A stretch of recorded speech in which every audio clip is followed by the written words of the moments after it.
আজি আমি আলোচনা কৰিম স্বজন পদ্ধতি আৰু ইয়াৰ প্ৰকাৰসমূহৰ বিষয়ে, যিটোক ইংৰাজীত কিনশ্বিপ ছিষ্টেম বুলি কোৱা হয়।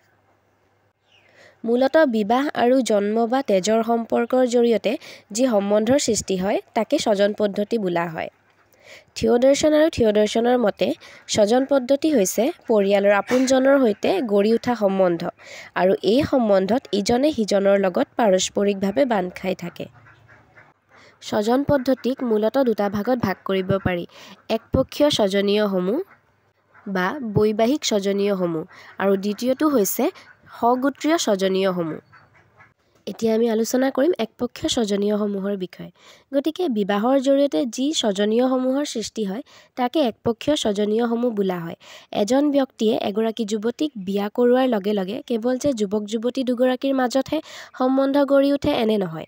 যুৱকজনৰ যুৱতীগৰাকীৰ উপৰিও যুৱতীগৰাকীৰ পৰিয়ালৰ অন্যান্য লোকৰ লগতো সম্পৰ্ক গঢ়ি উঠে।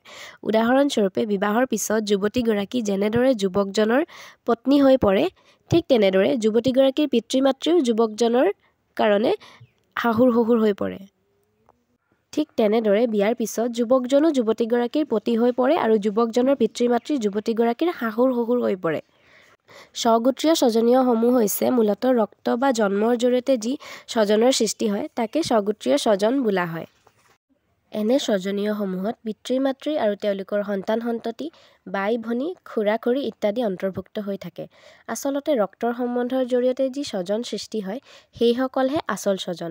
এনে স্বজনত পিতৃৰ বংশৰ সকলো সদস্য অন্তৰ্ভুক্ত হৈ থাকে। অৱশ্যে বহুপতি প্ৰধান জনজাতিসকলৰ ক্ষেত্ৰত সন্তান কোন বা কাৰ পিতৃ কোন তাক সহজে চিনাক্ত কৰিব নোৱাৰি।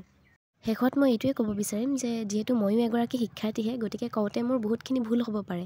আপোনালোকে সেইবোৰ ক্ষমা কৰিব আৰু আপোনালোকৰ কোনটো টপিকত নতুন ভিডিঅ' লাগে মোক প্লিজ কমেণ্ট কৰি জনাবলৈ নাপাহৰিব।